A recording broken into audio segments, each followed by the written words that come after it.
দুনিয়াতে উলঙ্গ আইসি এই সাদা কাপড়টার জন্য, এই সাদা কাপড়টার জন্য আইসি দুনিয়াতে। পুরুষ মানুষ ঢাকার দরকার নাই, সাদা কাফন দেখলে অন্তরের মধ্যে কি আসে, হয়, আর সেটা মনে রাখবেন, পুরুষের ঢাকার দরকার নেই। মহিলাদেরকে এভাবে উপর দিয়ে ঢেকে দিতে হয়। মরণের হরে জীবিত থাকতে দরকার নাই, কি কন? আমার মেয়ে, আমার স্ত্রী, আমার বোন, আমার মা বেপরদায় চলে, আমরা হইলাম দায়ুস। ওই পুরুষ দায়ুস যে তার স্ত্রী সন্তানকে পর্দা করায় না। আপনি থাকতে আপনার স্ত্রী কিভাবে ফেরিওয়ালার সামনে যায় আলু খাইস কিনে, আপনি দেশে থাকতে, আপনি এলাকা থাকতে আপনার স্ত্রী কিভাবে মার্কেটিং করে যায়, এভাবে বাজার সদাই করে। আপনি পুরুষ কেন পর্দার ব্যাপারে সচেতন নয়? আপনার উপযুক্ত মেয়ে ওড়না ছাড়া ঘর থেকে বের হয় কিভাবে? আপনার মেয়ে, আমার মেয়ে কিভাবে পায়জামা টাকনুর উপরে পরে? আমার ছেলে কিভাবে পায়জামা টাকনুর নিচে পরে? আমার টাকা দিয়ে আমার ছেলে সিগারেট খায়, আমার টাকা দিয়ে, আমার টাকার এমবি খরচ করে আমার ছেলে মেয়ে ঘরের মধ্যে গান বাজনা করে।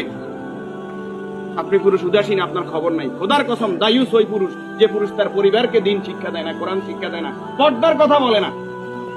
আর দায়ুস জাহান্নামে যাবে। এই দুনিয়াতে আসছে সাদা কাপড়টার জন্য, শুধু এই সাদা কাপড়টা অ্যারেস্ট করার জন্য। কিন্তু এই সাদা কাপড়টাও নিজের টাকায় কিনা হয়, নিজের টাকায় কিনা হয়।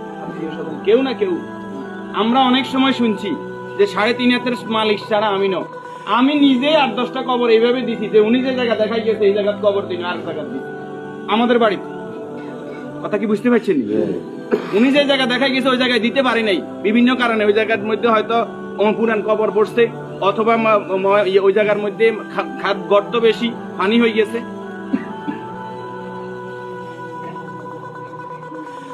তাহলে আমার শেষ জায়গাটাও আমার নির্দেশনা মতো হয় না, পরিবারে যারা আছে তাদের নির্দেশনা মতো হয়। যে রাসূলের শানমর্যাদা এত বেশি, সে রাসূলের প্রতি দুরূদ ও সালাম সাল্লাল্লাহু আলাইহি ওয়াসাল্লাম।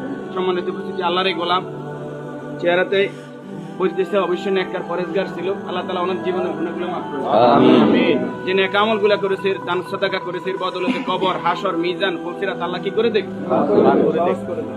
আমরা যারা জানাজায় উপস্থিত হয়েছি আল্লাহ আমাদেরকে মাফ করে দেন। আল্লাহ তাআলা এই পরিবারকে ধৈর্য ধারণ করার তৌফিক দান করুন। 40 জন জানাজাতে কাদেরকে উপস্থিত করাইবেন? আমাদের কত বলবো, বলতে আর বলতে মনে চায় না। সব জানেন কিন্তু আমল নাই। আপনি জানেন যে আত্মীয়তার সম্পর্ক নষ্টকারী জাহান্নামে যাবে, আপনি নিজেই সেই সম্পর্কটা বারবার নষ্ট করেন। আপনি জানেন যে আগে সালাম দিতে হবে, আপনি সালাম দেন না। আপনি জানেন যে নিজের জন্য যেটা ভালো মনে করি অপরের জন্য সেটা ভালো মনে না করলে আমি ইমানদার নয়।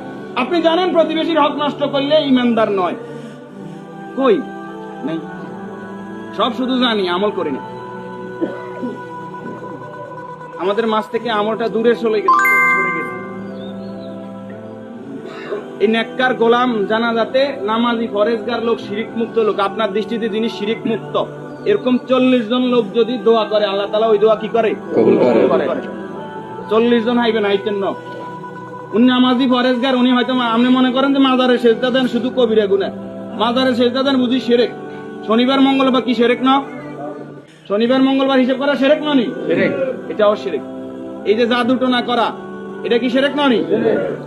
গণকের কাছে যাওয়া, বান্দর গনাইতে যায়, মানুষ গনাইতে যায়, চুরি করছে কে, আনা চাইতে যায়, এগুলো সবগুলো কি বড় শিরক। যেটা জনগণ সকল ক্ষমতার উৎস, ঠিক না নি? জনগণ সকল ক্ষমতার উৎস, সকল ক্ষমতার মালিক কে? তো যেই দল, যেই সংগঠন, যেই রাজনীতি আমাকে বলে জনগণ সকল ক্ষমতার উৎস, এই রাজনীতি করা কি শিরক না? এই জিনিসটা কেন বুঝিনি আমরা?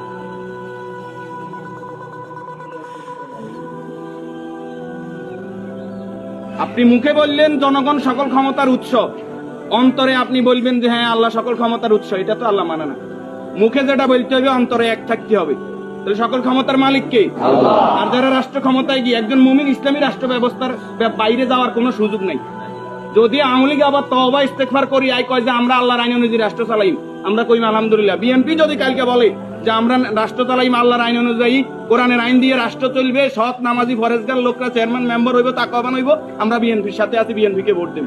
যদি জামাত ইসলামী বলে আমরা আল্লাহর আইন দিয়ে রাষ্ট্র চালাইবো, কোরআন চালাইবো, দেশ তাকওয়ার ভিত্তিতে চলবে, রাসূল যেভাবে চালাইবে আমরা তাদেরকে ভোট দিব।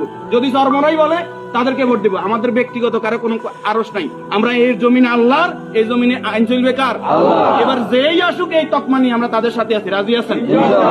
আল্লাহ তাআলা আমাদেরকে কবুল করুন। আমিন। উপস্থিতি এই মুহূর্তে